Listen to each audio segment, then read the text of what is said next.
In tonight's story, betrayal runs deep, but revenge runs deeper. You're listening to Revenge with Jack, where justice always finds its way. The email found me between dust and metal. A beige morning in Kandahar, wind gnawing at the tent seams, the kind of light that makes everything look already used. The subject line said, "Let's be adults about this." 13 years folded into a PDF. I opened it on a borrowed signal, read her 3 sentences twice, then shut the lid. My name is Cole Mercer, 42, Staff Sergeant, 82nd Airborne. I'd been here 4 months. Lena had been done waiting for at least 6. I showered in the communal stall. The water was a reluctant ribbon, lukewarm, metallic. I dressed for shift. Laced boots. Checked the usual pockets. Said nothing to anyone because speech, out here, is a ration too. When I crawled back into my bunk that night, I answered her with one word: understood. No plea. No drama. Just the shape of surrender that looks like discipline. Ortiz, my bunkmate, was reading a copy of Dune with the corners turned down. He didn't look up when he asked, "You good, Sarnt?" I said, "Just some stuff back home." He nodded once and let the quiet return. It's a thing we learn early, the mercy of not prying. Truth is, I wasn't surprised. The signs had been laying themselves out like breadcrumbs nobody wanted to claim. Half a year before I deployed, Lena stopped asking about my day and started asking about space. Late nights at the dental office where she answered phones. "We're slammed," she'd say, but she didn't sound tired. New gym leggings, never a sweat line. New friends with names I never learned. New passcode on a phone that used to sit face up on our coffee table. I didn't tail her. I didn't guess passwords. It's not that I'm noble. It's that I was raised by a man who told me, "Be sure before you act, or you'll spend the rest of your life apologizing to mirrors." So I made small moves. Quiet ones. I rented a storage unit across town and lined up the things that mattered in black plastic totes. My grandfather's watch that ticks a fraction too slow, my mother's silver that we used on holidays even after the holidays got sparse, the envelope with my birth certificate, the marriage license, the deed to the house. The VA loan was in my name, so the mortgage was mine. I'd added Lena to the title because that's what you do when you still believe in shared nouns. I opened a separate account at a bank she didn't use. Diverted a sliver of pay there. Not enough to ring bells. Enough to keep from drowning if the boat took a sudden lean. At the airport the night I left, she hugged me the way coworkers hug at retirement parties. Polite. Palms barely touching the back. "Stay safe, okay?" she said, and her eyes were too dry for the wind. I kissed her on the forehead like a promise I wasn't sure I could keep. I told myself it was nerves. Told myself marriage has seasons. Told myself a lot of things. The desert simplifies you. Time becomes a circle of tasks. Brief, patrol, chow, lift, clean, sleep. You measure yourself by what you carry and what you set down. Some nights I'd lie on my rack and count breaths. 5 in, 5 out. I'd picture the little craftsman back in Spokane. The 2 maples out front, the dull thump of the mail slot, my Seahawks sweatshirt slung over the kitchen chair. The house had a quiet hum to it after midnight, like it had lungs. I'd fixed that kitchen on my last leave, hung the cabinets level by patience alone, cut my thumb twice, and bled on the subfloor. I liked the way the new tile looked like river stones. I wanted to come home and see Lena barefoot there, coffee cooling in a chipped mug. I still wanted that, even when wanting started to feel like a bad habit. There's a statistic people trade in our circles. Military marriages end at higher rates during deployments. Nobody cites the source. We say it's soft, like superstition. Distance breeds stories. Time zones turn small grievances into big shadows. Social media throws gasoline on the lonely. I don't blame the distance for everything. The truth is we were already fraying. Deployment just pulled the thread. I handled the paperwork of my life like I handle a patrol plan. Methodical, unhurried, with respect for variables. I scanned every document and uploaded copies to a cloud folder with a name only I would recognize. I set alerts on our joint accounts so I'd see anything that looked like a wave instead of a ripple. Not paranoia, just posture. The day the email came, I watched the Chow Hall TV without hearing it. An old sitcom looped laughter. Forks clicked. Somebody was FaceTiming a toddler who kept shoving her entire fist into her mouth. The table smelled like bleach and curry. I felt something inside me step to the side and let the news pass through. Not numbness. Not rage. Just clearance. the kind you need before a jump. Later, alone, I thought about beginnings. 2010, a friend's barbecue in a backyard that tilted toward the river. Lena's hair pinned up with a pencil. She was finishing nursing school, but said she preferred the front desk. Less blood, more order. She said she liked my quiet. I liked her way of naming the small things people usually trample. We were married 8 months later. Sometimes love is a sprint that pretends to be a marathon. Sometimes it's the other way around. I didn't write back anything more than understood, because grief has an economy. I didn't tell Lena that I'd moved the watch and the silver. I didn't tell her about the separate account or the storage unit labeled with a fake name. I didn't tell her that my father's last lesson, be sure, had kept me from building an altar to denial. I closed the laptop, flipped my pillow to the cool side, and stared at the tent roof where the fabric bowed like a low sky. Somewhere outside, a generator coughed. Somewhere in Spokane, my life was being folded with someone else's hands. I pressed my tongue to a cracked molar, tasted iron, and counted breaths. 5 in, 5 out. Morning would come, and with it, work. The heart does what it must to keep the line moving. We met on a Sunday that smelled like charcoal and river mud. Tyler's backyard sloped toward a thin shimmer of water. Kids ran in crooked loops, and paper plates buckled under potato salad and ribs. Lena was balancing a tray of lemonade, laughing with her whole face, a pencil still holding her hair in place like an afterthought. She told me later she noticed the way I stood a little apart from the noise, back to the fence, scanning without thinking. You looked like you were listening to the wind, she said. I didn't know I needed to be seen like that until she said it. We were quick about the rest. 8 months to vows in a courthouse where the fluorescent lights hummed and a clerk with a blue cardigan handed us a manila envelope before we'd even exhaled. We celebrated with diner eggs at noon. I remember thinking how marriage, at first, feels like a new room in a familiar house. You keep walking into it just to touch the walls. In 2014, we bought the Craftsman on a quiet street in Spokane, maples out front like a canopy, sidewalk cracked in friendly ways. The VA loan ran through my service, so the mortgage sat in my name. I added Lena to the deed because that's what you do when you still believe that ours is a natural noun. We picked paint together, argued gently about cabinet pulls.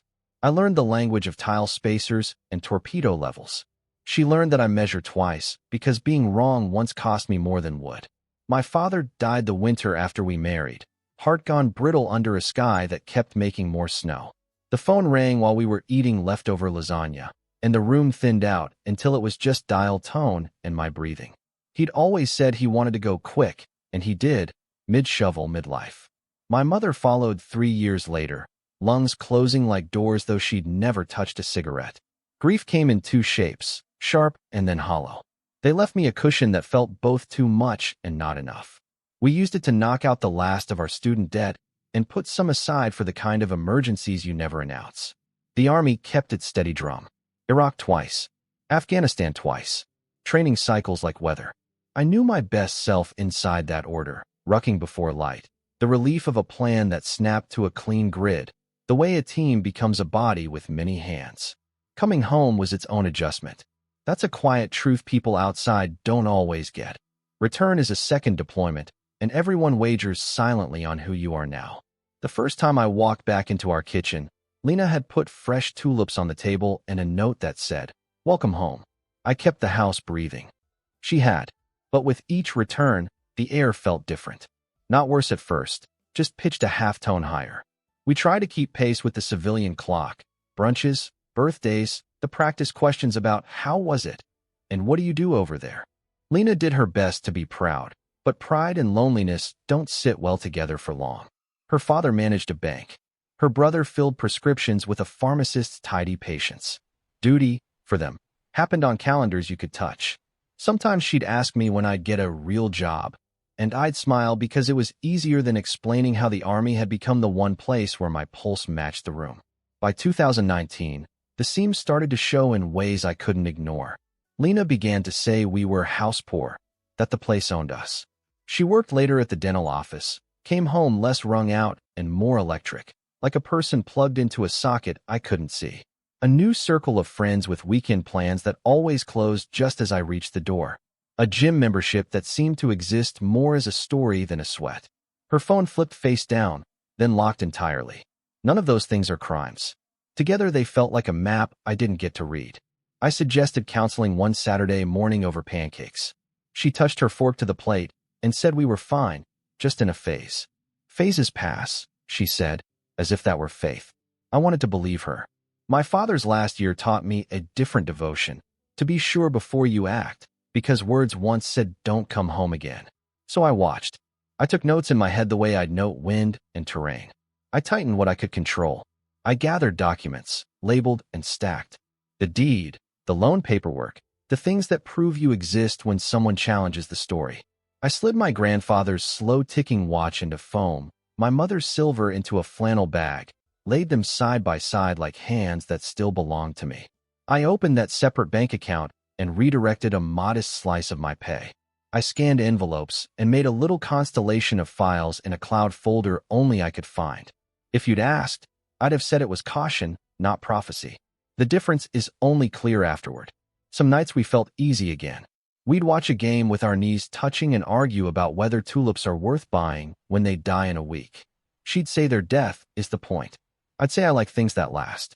Maybe that was the whole argument the whole time. In the months before I left, she hugged me differently, a forward lean without the weight. At the airport, people cried into each other and made promises they'd only test by breaking. We didn't cry. We said, see you, like neighbors at a mailbox. I kissed her temple and told myself that love is sometimes a quiet thing that survives by getting small. I told myself our house could hold us both when I came back. I told myself to be sure before I acted. Then I boarded the plane. The drum kept beating. The distance did what distance does. And the small preparations I made, the ones that felt like superstition, would end up being the rope I held when the floor went missing. 2 weeks after the PDF, the mess hall smelled like curry and mop water when my phone chimed. I was halfway through eggs that tasted like compromise. A bank alert lit the screen. Withdrawal, amount hidden behind little dots until I tapped. $88,500. Numbers have a temperature. This one was cold enough to make my fork pause midair. I opened the app. The joint account balance blinked back at me like a flat EKG. $22.37. Savings, zeroed out. Years of careful rain caught in a single bucket roof and tipped into somebody else's hands. I set the fork down. The TV in the corner laughed at a joke I didn't hear. A kid on FaceTime squealed "Dada" to a camera and kissed it with an open mouth. Normal life, bright as a coin. I felt a small tilt inside, like a ship that knows which way the wave is coming. Method, I told myself. Posture. I locked the screen and finished the eggs because routine is a shelter. Back in the tent, I called the bank from the plywood phone center where privacy is a curtain of noise. I gave my details, answered the questions that prove you're you. The woman's voice was kind without being helpful. She read the transfers aloud, the way nurses read vitals when they're making sure you're listening. Small amounts first, then bigger, stir steps heading somewhere I didn't consent to go. The day after I deployed, the numbers started moving like someone had waited for my plane to lift before they pressed send. I pictured Lena at the laptop, a cup sweating a ring into the table I built. I let the image pass through and not lodge anywhere it could rot. I hung up and stood in the hall. Men around me were laughing into headsets, arranging pizza deliveries for when they got home, reminding a kid to feed the fish. A man 2 bays over was singing off-key into the mouthpiece until a toddler on his screen laughed so hard he hiccuped. I wanted to be angry at the unfairness of their noise, but anger needs oxygen, and I was busy rationing mine. Ortiz found me there, leaned against the far wall, book under one arm. Alvarez says you looked like you saw a ghost at breakfast, he said. He didn't ask if it was true. My wife emptied our accounts, I answered. She moved a guy into the house. He didn't give me the soft words people issue like tissues. He asked the only one I could use. What's your plan? Not sure yet. He nodded once. Then make one. That night, the desert wind braided through the tent ropes.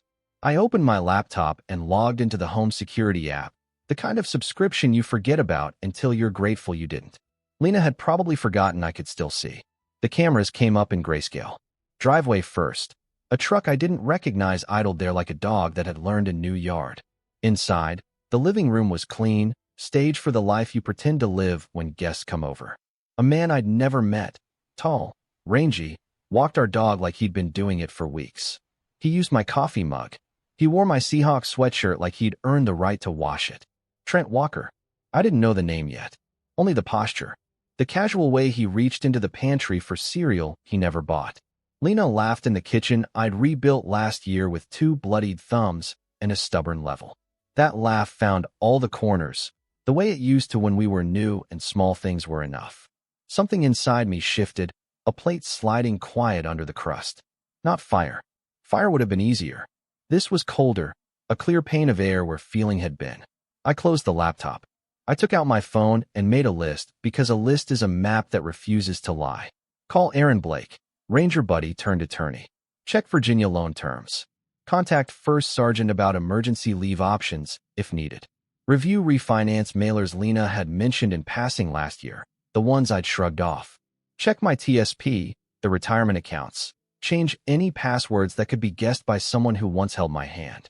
Secure what could still be secured. I added one more line. Do not confront. Observe. My father's rule, be sure before you act, rose like a road sign in a storm. I didn't feel sad. I didn't feel anything I could name without sounding like I was trying to be a statue. What I felt was a click, the way a safety moves from one position to another. I lay awake and thought about strategy like it was mercy. There's a saying in our line. You don't win fights you start in a hurry. You win the ones where you set the ground and let the other person tell you who they are. At 0500, I wrote Aaron. Subject line. Need legal help. Discreet and urgent. I added the facts and only the facts. Joint account drained. Suspicious transfers. Possible cohabitation. VA loan house with my name on the mortgage. Existing security footage. I hit send and watched the outbox turn to past tense. An hour later, his reply came back through a secure app we used when we were younger and dumber. Call me. Secure line. I stepped outside the tent, let the wind take what it wanted, and made the call. He listened without stopping me.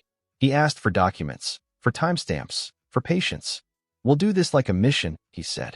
Slow is smooth, smooth is fast. I put the phone in my pocket and felt, for the first time since the email, a shape to the day that wasn't just loss. Not hope exactly, more like geometry. There would be angles to find, leverage to apply, a center to hold. I went to work. The desert kept being the desert. The plan kept being a plan. And somewhere, on a quiet street back home, a camera kept watching a truck that didn't belong. The thing about a plan is that it gives your body somewhere to put its hands. For 2 more months, I worked the list between patrols. I saved copies, named files like a person leaving breadcrumbs for his later self. Aaron and I spoke on secure calls in the half hour when the base drowsed but hadn't yet slept. He never said he was sorry. He said, send me the signature on your license. Scan your DD, 214. Pull the original closing packet. He said, don't touch the hornet's nest. We'll smoke it from the edges. When the rotation ended and my knees touched American floor again, I didn't text Lena. I took a taxi from the airport, sat in the back with my bag on my lap, and watched evergreens stretch the sky like ribs. Spokane in late fall wears a gray that calms me. Everything feels honest about its tired. I checked into a motel off division under a name that belonged to a great-grandfather who made chairs and didn't say much. The clerk slid me a keycard and a map of local attractions that might as well have been a blank sheet. Aaron chose the diner 10 miles out because the coffee was good and the booths were deep. He slid into the seat like a parachute folded tight, efficient, a little rumpled around the edges. You look like hell, he said, which is what passes for love between men who've pulled each other out of holes. Feel like it too. I wrapped my hands around the mug. The heat stung in a way that almost counted as comfort. He set a thin folder on the formica and tapped it twice with a finger. Everything we talked about, he said, plus something I dug up. Inside, photocopies and printouts, a grid of my life. The deed. The VA loan. Bank statements with the slow rise of savings, and then the sheer cliff. Then a page I didn't recognize, a refinance application. My name printed neat. My signature not quite mine. I have a good signature. Years of writing it on forms and in logbooks means I can spot a fake like I can spot a mistied knot. This one tried too hard. The middle initial bloomed wrong. The loop in the M closed too tight, and the stroke hesitated where mine doesn't. My thumb pressed the paper until the pulp dented. 3 months ago, Aaron said, they used your home equity to pull out $330 grand. Because the VA loan sits in your name alone, your signature is mandatory. Whoever did this thought close enough was enough. Lena. He shrugged, careful. Application lists a co-applicant. Trent Walker. He slid a separate sheet across. 2 DUIs on record. A fraud plea in 2019. Misdemeanor, pled down. Address floats between rentals. Spends money he doesn't declare. I breathed in. Out. Busy man, I said. The words came out without weight. I moved them aside to see what else was underneath. Aaron leaned back. What do you want, Cole? The coffee had gone lukewarm. The window beside us had a single spider crack like a root. One is a strange word in a crisis. It's too big at first, then suddenly too small. What's mine, I said. And for her to understand that choices have edges. He nodded, like he'd been waiting for the sentence to land. Then we push where the paper gives. House and loan first. If the refinance is fraud, the lender's liability wakes up. We freeze anything that's still liquid and flag the title so nobody can sell or encumber without your presence. We don't tip them off unless we have to. We started with the bank. The loan officer wore a tie with tiny anchors that felt like a joke he didn't know he was making. I handed over my military ID and my driver's license, then the sample of my signature from a dozen official places. He compared like a man who'd never considered the possibility that the pen could lie. Color drained from his face in slow motion. I'll need to report this immediately. I understand, I said. I've already filed a police report regarding suspected fraud. Aaron's foot touched my boot under the table, a small anchor of a different kind. By the time we walked back to the car, my phone lit up with Lena's name. I let it go to voicemail. Later, her text. Who have you been talking to at the bank? Trent says someone was asking questions. I placed the phone face down on my thigh and let silence do the work I used to try to do with explanations. At the county clerk's office the next morning, we filed the affidavit contesting the refinance and recorded a notice. No changes to the property without me in the room. The clerk stamped each page with a sound like a gavel, learning to be a hammer. I carried those copies out like a man holds a newborn. Awkward, careful, terrified of dropping. The world has its own rhythm when you start tightening lines. The next call came from Aaron before lunch. Trent got pulled over, he said. Driving your truck? License still suspended from the DUIs. Vehicles impounded. Good, I said, and then felt how small the word was for the relief it carried. He wasn't just a shadow in my house anymore. He was a file in a drawer that someone else could open. There's more, Aaron added. In the truck, prescription pads from Lena's office. Filled out, not blank. I closed my eyes. The hinge inside me didn't creak, it held. She's smarter than that. I tried, then heard myself. Smart isn't a shield when want shows you a shortcut. That's a different branch of the river, he said. We'll let the current decide where it goes.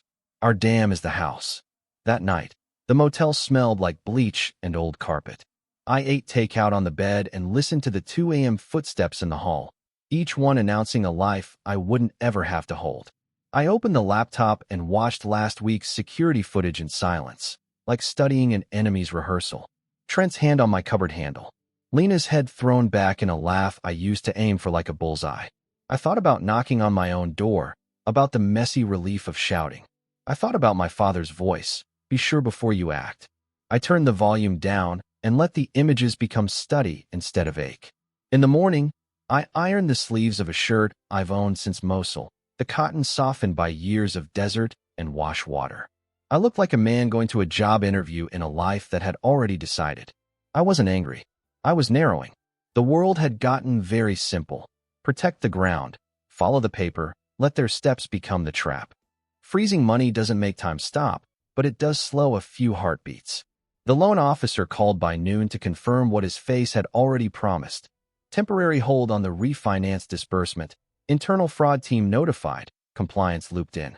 He spoke in the language of banks. Measured, passive, every sentence padded like a corner in a toddler's room. I thanked him and hung up with the odd relief of hearing a machine admit it had gears. Lena's name kept blooming on my screen like a bruise that wouldn't finish turning. First a text. The bank called about the house. What are you doing? Then a voicemail where her voice tried on 3 shapes. Calm, scold, plead, and none of them fit. We can discuss this like adults, she said, borrowing the same phrasing she'd used to end us. I let the words land and roll off. Some roads you've already walked to their dead end, You don't need to check twice. Aaron and I sat in the courthouse hallway with a stack of stamped documents between us. The clerk's window hummed. An old man in a VFW cap slept upright on a bench like he'd mastered a soldier's nap 50 years ago and never let it go. We'd recorded the affidavit contesting the refinance and the notice clouding title until I could be present for any move. Paper had done what fists would have ruined. Aaron tapped the folder.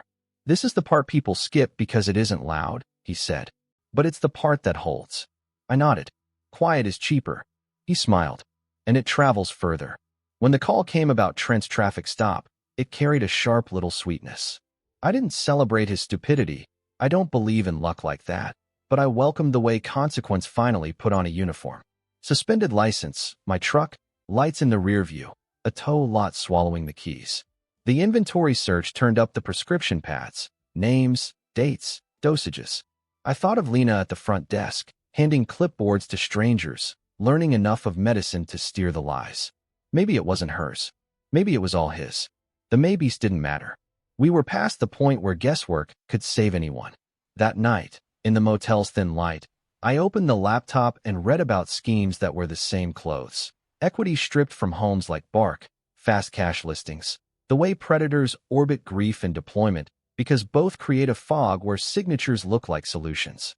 I learned that half of financial abuse begins with access, not violence, and that proximity is its favorite tool.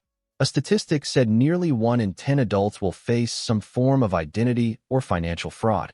Another said military families reported at higher rates during deployment cycles. Footnotes bled into footnotes.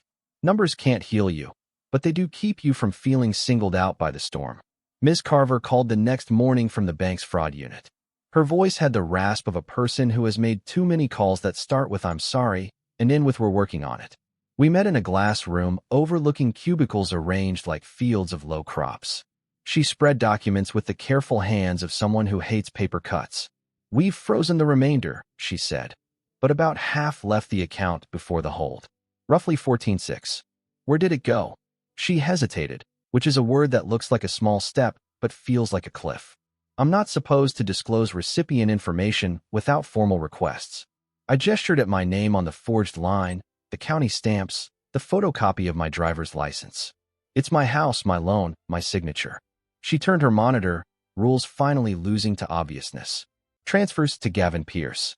The name sat there plain and oily. A note field read, "Consult, listing prep." Back in the car, I said the name to Aaron like I was checking its weight. He already had his phone out. "Give me an hour." An hour later, he called. "Pierce is a real estate agent who prides himself on speed. His listings disappear in days, not weeks.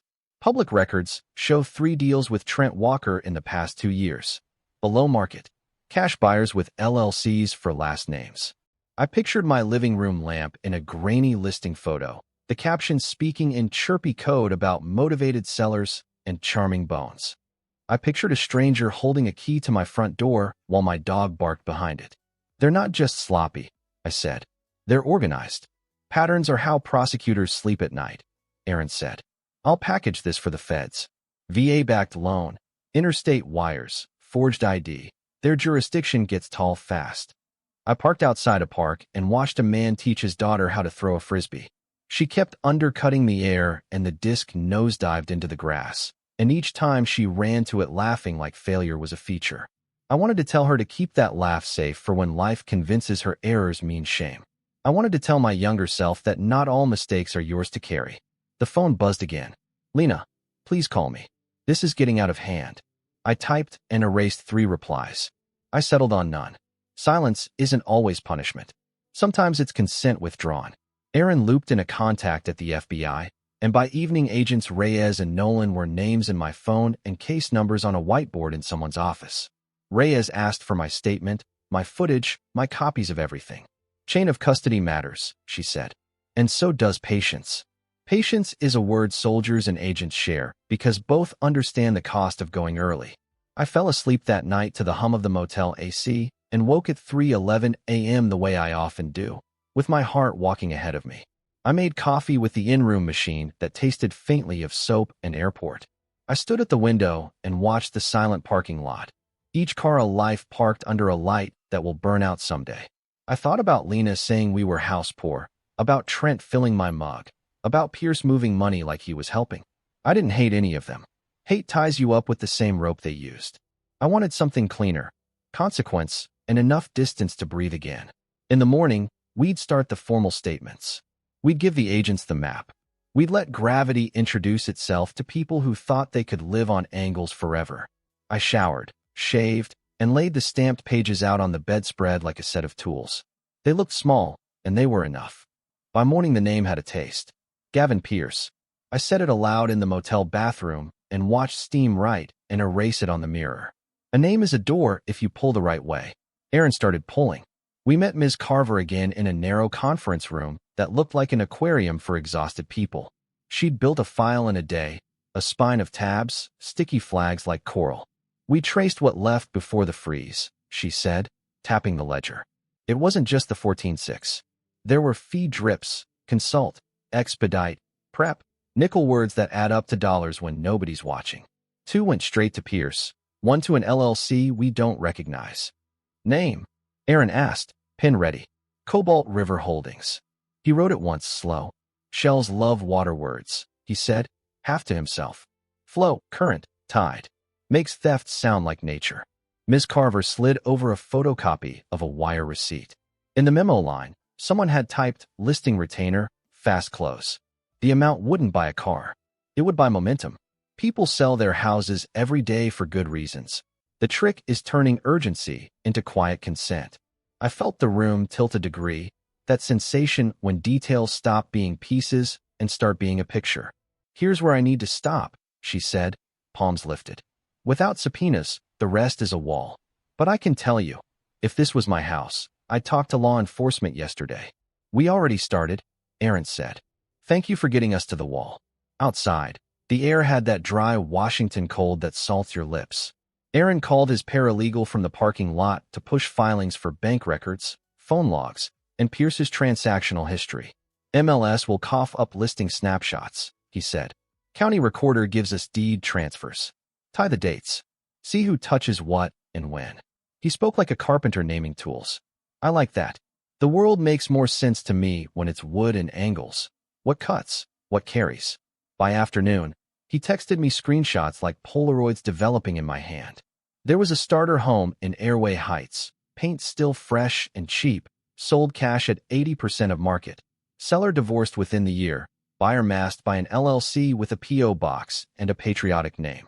There was a split level in Cheney, as is, closed in 9 days. The thank you selfie on Gavin's public page with a caption about helping families move forward. Trent's name flickered at the edges. Mysterious, project manager, partner, sometimes just a tag under party photos where everybody looked like they'd learned the right smile for the lens. 3 deals. Same realtor. Same orbit of LLCs. Same haircut on the story. That night, I watched my own living room again. The camera's grayscale making everything look like it was remembering itself. Trent stood by the window and held up his phone so the camera caught the glow. He was filming a walkthrough for someone who hadn't stepped foot on our street. Lights great in the morning, he said to his screen, as if mornings belonged to him. We could close in 10. He pointed at the baseboards I'd replaced, at the patch in the wall where the old thermostat had left a scar I couldn't quite sand away. He spoke a fluent dialect of almost true. Owners relocating, motivated to simplify, just needs love. I muted him and watched his mouth move without sound. I pictured a stranger on the other end, a buyer who wanted to believe he was solving someone else's problem by creating his own equity. I don't believe in fate, but I do believe in patterns. It's the same skill that keeps you alive in a market or a field, the way your eyes learn to catch the small wrong thing. In Iraq, it was a rock that looked like it had been placed, not fallen. Here, it was the repetition in the numbers, the return of the same names wearing different coats. My life wasn't special to these men. I was a file type. The comfort, odd as it sounds, was that patterns are easier to break than chaos. You just take out the keystones. Agents Reyes and Nolan called while I was microwaving noodles in a bowl with a crack. Reyes had the kind of voice that makes you sit up a little straighter even if you're already alone. We've seen Pierce on our board, she said. Walker too. Your documentation tightens the mesh. We're opening a joint matter with the U.S. attorney. We'll need every scrap you can give us. emails, footage, any mention of refinance before you deployed. Lena floated the idea last year. I said we were house poor. I shrugged it off. That's on me. Shrugging is not consent, Nolan said. Keep your timeline clean. Don't contact them. Let them work. Patience again, wearing a suit this time. After the call, I walked the motel corridor to bleed off the hum in my legs. Doors stood like closed eyes. Somewhere a TV murmured about a game I wasn't watching. Back in my room, I wrote down everything I could remember about Lena saying house poor. The morning, the smell of toast, the way she wouldn't meet my eyes when I said we were fine. Memory is unreliable, but detail anchors it. I wrote until the pen scritched, until my hand cramped. My phone lit with a number I didn't know. I let it go, then listened to the voicemail. A woman's voice, small but steady. My name is Aaron, she said. You don't know me. I think Gavin helped sell my house last year after my husband deployed. I don't. I'm not sure. The agent with the FBI gave me your number. If you're the soldier from Spokane, if this is you, thank you for pushing back. I listened twice. Then I saved it. That's the other thing patterns make. Communities that never meet. People linked by harm who learn each other's names only when the light finally swings their way. I sat on the edge of the bed and felt something like duty shift its weight from one foot to the other. I had started this to keep what was mine. Now the circle was wider. Not nobler, just wider. I set an alarm for early and laid my documents out like tools again. IDs, statements, the county stamps, a thumb drive labeled Mercer. Evidence with a strip of blue tape. Somewhere in town, Lena and Trent were probably composing new stories for each other about why none of this was their fault. Somewhere else, Gavin was telling a buyer that 10 days is more than enough to make a life inside someone else's walls. I turned off the light and let the dark be honest. In the quiet, I promised my father again, be sure before you act. The rest will follow. The federal building in Spokane looks like a stack of shoe boxes that forgot they were supposed to be friendly. I showed my ID twice, emptied my pockets into a gray bin, and watched a plastic plant shiver in the HVAC draft. Agent Reyes met me in the lobby with a file already in her hand, and that steady gaze that makes excuses shrivel. Agent Nolan followed, taller, softer around the edges, a legal pad tucked under his arm like he'd never been caught without one. They put me in a room with a camera in the corner and a pitcher of water that tasted faintly of the last person who poured it. We went slow. Dates first. Deployments. The joint account alerts. The staircase of transfers. The forged refinance. I slid the thumb drive across the table. Interior footage, driveway angles, time-stamped stills of Trent walking my dog and wearing my sweatshirt like a trophy. Reyes clicked through in silence, pencil moving without the show of it. Nolan asked questions that were more scaffolding than spotlight. When did Lena first mention refinancing? What words did she use? Did she ever describe pressure, financial or otherwise? 6 months before I deployed, I said. She started saying we were house poor, that we should simplify. She said the house owned us. Do you recall your response? Nolan asked. I said we were okay. Mortgage was manageable on my pay. I told her I like things that last. Reyes made a note. Anyone else in those conversations? Friends, co-workers? Did she cite examples? People who'd done similar? Names floated, I said. A friend who divorced and said she was living her best life. New friends I never met. Weekends away I couldn't fact-check. Did Lena ever ask you to sign refinance documents? Reyes asked, eyes lifting. No. She mentioned mailers. I shrugged. Nolan shook his head, not at me, but at the idea.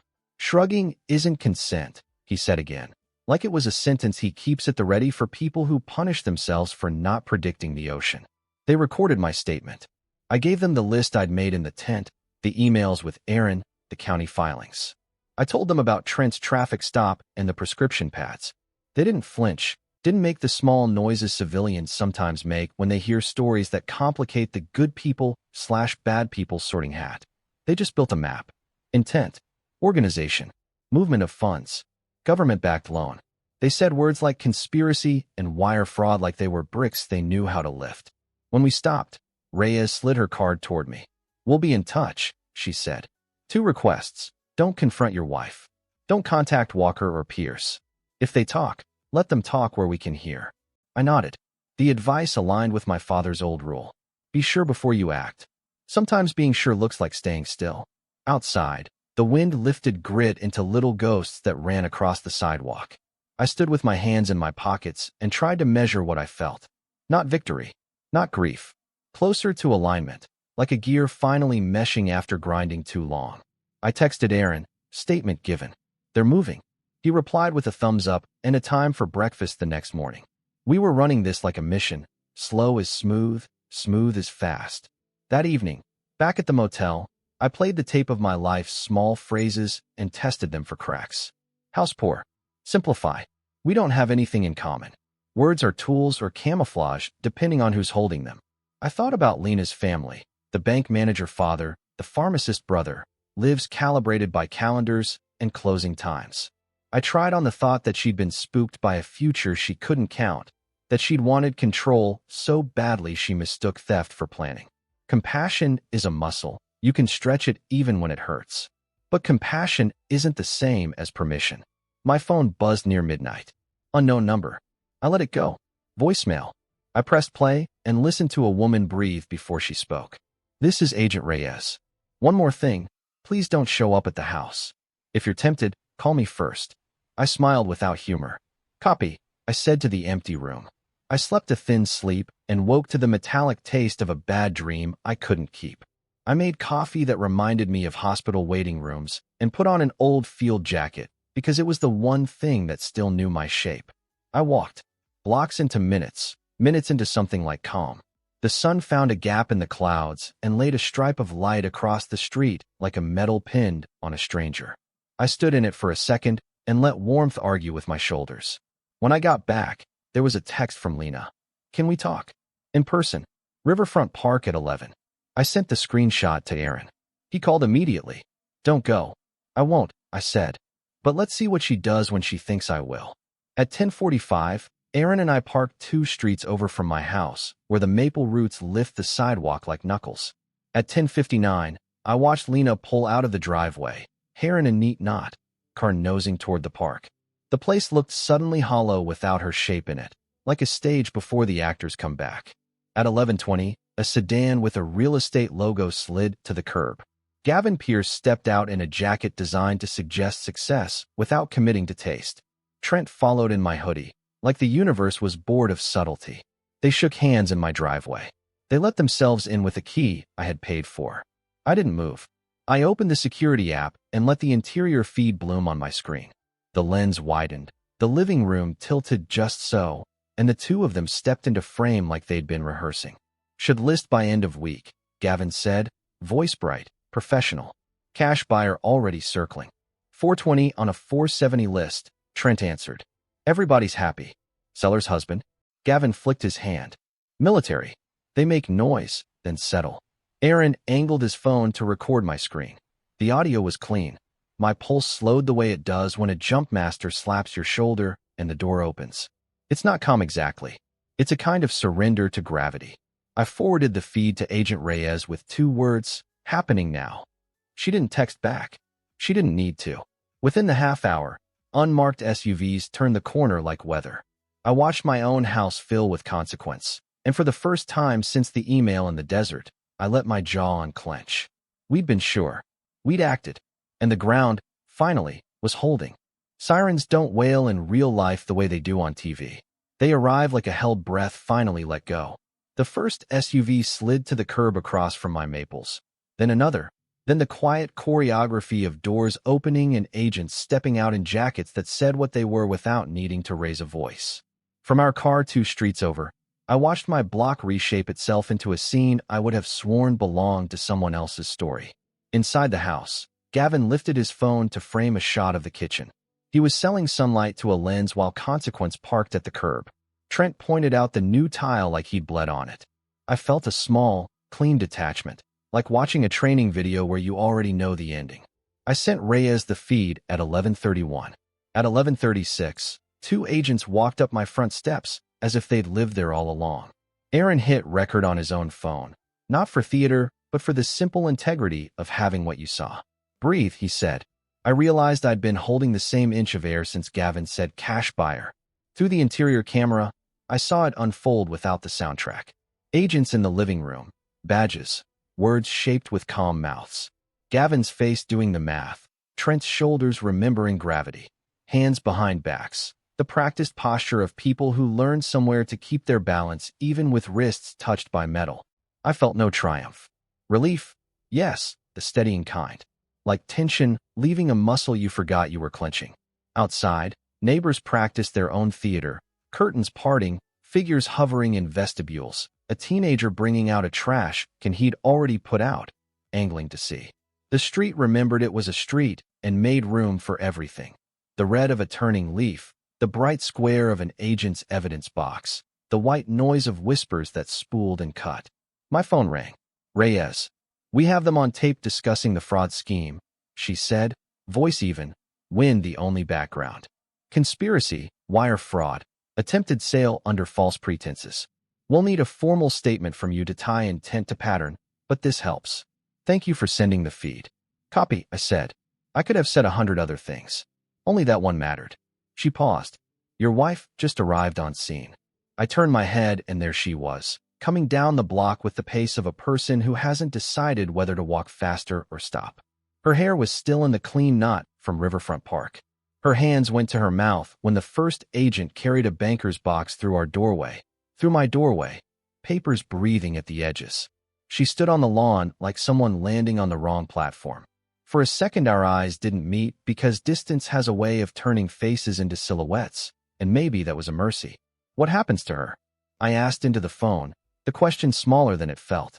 That depends, Reyes said, and I could hear both edges of the word. On what she knew, what she did, and what you want. Want. The same word from the diner, from the quiet motel nights, from the part of me that still walked the rooms in memory. I looked at Lena holding herself together with both hands. I thought about the girl at Tyler's barbecue with the pencil in her hair, about the airport hug that never reached my spine, about the years that were good before they weren't, which is most years if you tell the truth. I thought about my father's rule and how it doesn't end with the act. It continues in the way you carry the aftermath. I want what's right, I said. It surprised me how steady my voice was. It surprised me that it didn't need more. Understood, Reyes said, and I heard, just under the word, a note of something like respect. They brought Trent and Gavin out in cuffs, one at a time, the way you carry out heavy boxes you don't plan to bring back. Trent scanned the street like he was trying to choose which eyes to convince. Gavin kept his gaze forward, chin tilted up with a salesman's vestigial dignity. The agents moved them into SUVs that swallowed, and then gentled the scene by simply being closed. Lena stepped toward an agent. Nolan, I realized, and said something I couldn't hear. He lowered his head to meet her words, hands open in that empty palm shape good interrogators learn. She looked small next to him, not because of height, but because of what happens when a story's architecture falls away. She glanced up the street again and found me, finally, where I was, 2 blocks and a life away. We didn't wave. There are gestures beyond our jurisdiction. Her face went through 3 weathers, shock, calculation, something like sorrow. I let my own face stay still. Not unkind, just quiet. Aaron put the car in gear because you leave before you become the show. We turned off the street where the maples made a tunnel of green that had started to yellow, a reminder that endings can be beautiful if you don't insist they be something else. You okay? He asked. I'm in one piece, I said. It felt true, if incomplete. Back at the diner from the first meeting, the coffee tasted like every cup of coffee that ever tried to stand in for sleep. Aaron spread our folder on the table again, but this time the papers didn't feel like life preservers. They felt like receipts. There'll be a process, he said. Searches, interviews, charges. We'll keep our lane. House, loan, restitution. Let the U.S. attorney shepherd the rest. I nodded. Slow is smooth, I said, and we both managed a smile that reached the mouth and almost the eyes.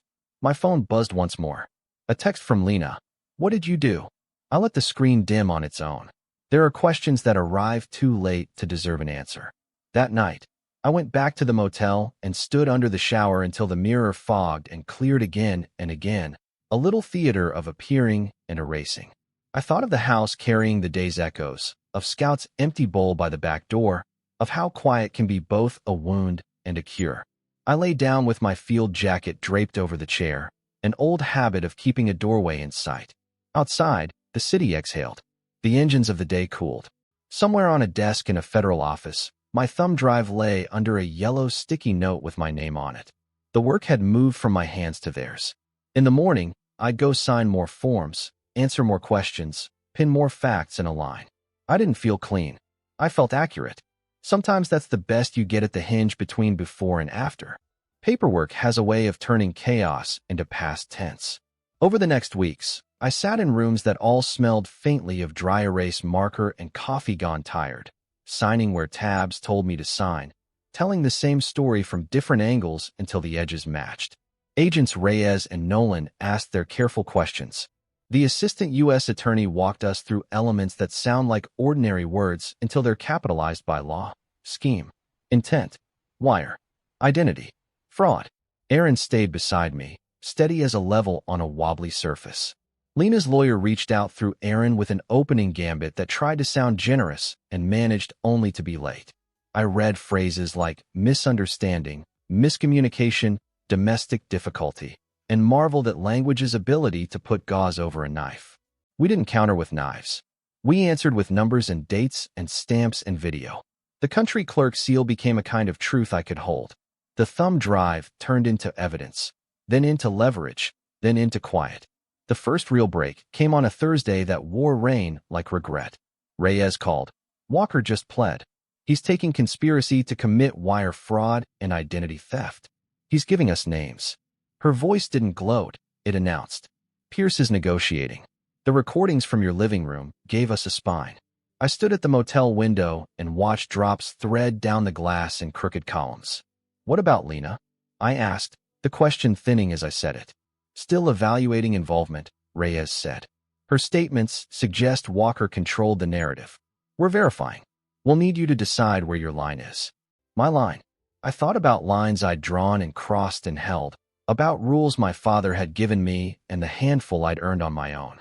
I thought about the girl at Tyler's barbecue with the pencil in her hair, the woman who learned to say house poor, like a spell, the person on my lawn covering her mouth as boxes came out of our door. I didn't know if she'd signed for greed, for fear, or just to keep from falling behind a man who liked to run on other people's roofs. I knew only that my house had been leveraged with my name when I was a continent away. Aaron and I met with Lena and her attorney in a conference room whose art looked chosen to offend no one. She looked smaller than the last time I'd seen her, but it might have been the chair. She started to speak. I shook my head once. Not cruel, just the mercy of not performing a post-mortem in public. Aaron laid out the terms we'd already discussed. Full restitution of what left the joint accounts, relinquishment of any claim to the house or my pension, a signed confession acknowledging the forged refinance signature, mutual no contact going forward except through counsel. In return, I wouldn't push for charges against her personally. The federal case would keep its focus where it needed to. Her lawyer blinked, recalibrated, and asked for a recess. When they came back, Lena nodded without really lifting her eyes. She signed where the tabs told her to sign. I felt no triumph, only the clean alignment of a door that had been sliding back into its track. The divorce finalized sooner than I'd braced for, a no-fault decree that felt like a tidy word laid over a messy field. The court clerk slid me a stamped copy that said Cole Mercer in a font it had also used on a parking ticket earlier that day. I took it, folded it once, and put it in the inside pocket of a jacket that has carried other endings. Reyes called on a gray afternoon thick with wood smoke. Sentencing today, she said. Walker got 8. Pierce got 12. She let the numbers breathe. There's more. We identified 11 other military families. Some Army, 2 Navy, 1 Air Guard. Same pattern, quick sale pressure, manufactured panic, undermarket cash buyers tied to shell companies. Your evidence linked the chain.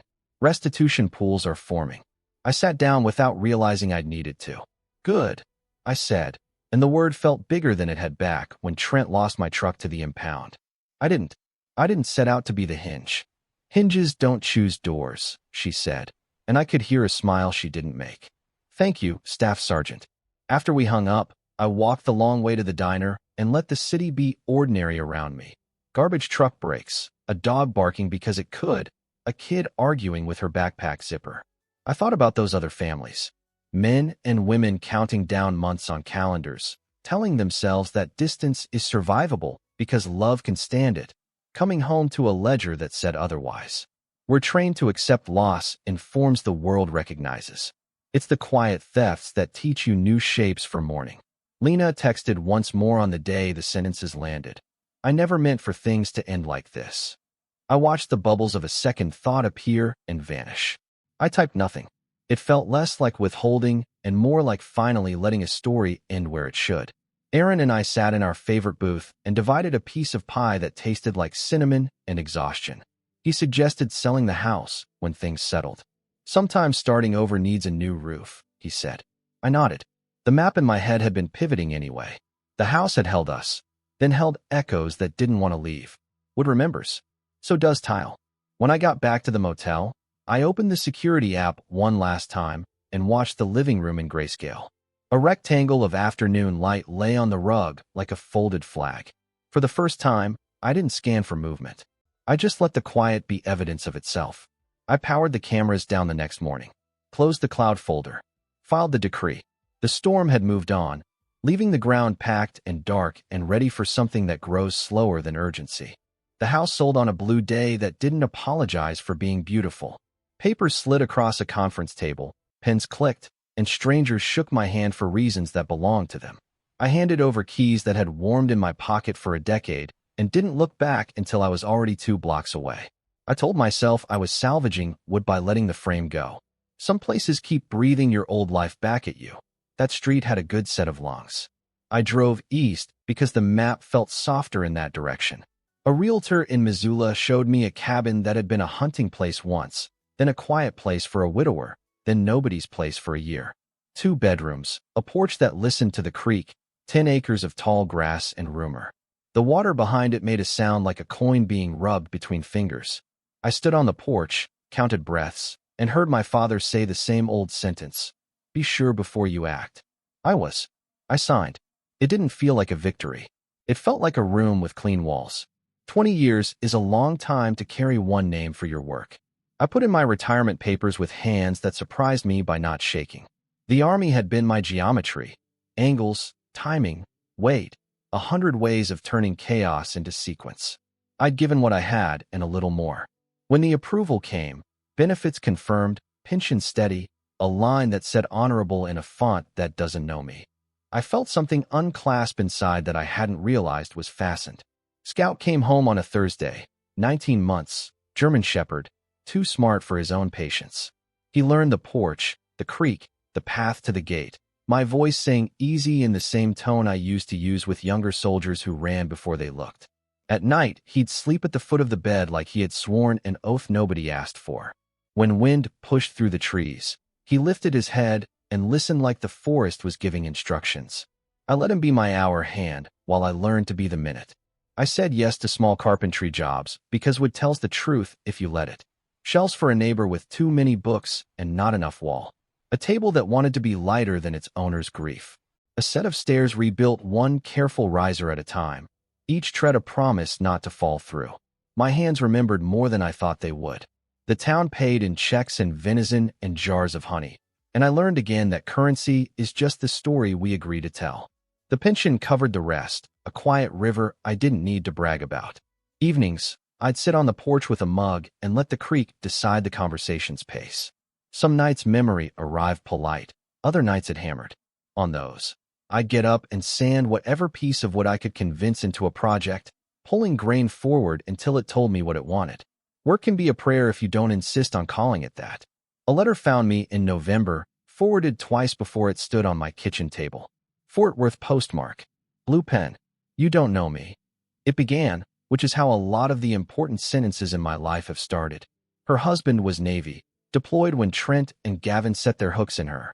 It didn't stick because the FBI stepped in earlier that time, because once you map a pattern you can teach people where not to walk. We kept our house, she wrote. They said your case helped. Thank you for fighting when it would have been easier to walk away. I read it twice, then pinned it to the fridge with a magnet shaped like Montana. On quiet mornings, I'd catch a corner of it out of the corner of my eye and feel the balance tip a degree toward good. I don't ask after Lena. Occasionally word drifts up the valley. Someone who knows someone says she's back in Oregon, a different office, a small apartment near her mother. I don't hold her in my teeth anymore. It turns out the body finds its own mercy when you stop feeding it old stories. I wish her ordinary days and a stove that lights on the first try. I wish her a dog who looks at her like a legend. Mostly, I wish her distance from anybody who promises quick fixes with other people's ink. On the anniversary of the divorce decree, the paper that tried to make a clean line out of a crooked field, I walked the property line with Scout and touched each fence post like a rosary. The sky went long in gold, then ash. Coyotes tuned the edge of the dark, and the creek kept saying the one thing it knows: keep moving.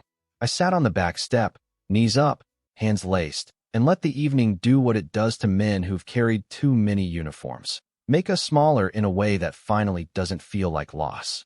People sometimes talk about closure like a door that clicks shut. I don't hear the click.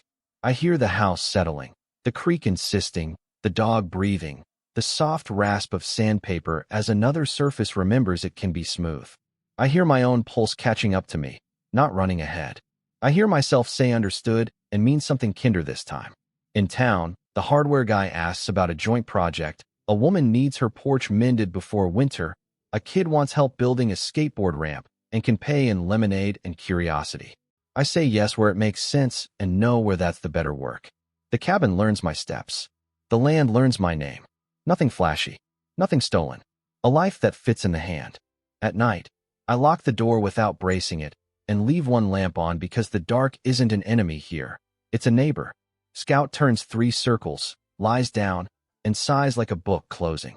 I think about all the rooms I've left and all the rooms I've entered and the quiet fact that the only one I ever really needed to furnish was inside my chest. The creek keeps its appointment with the rocks. The stars do what they've always done.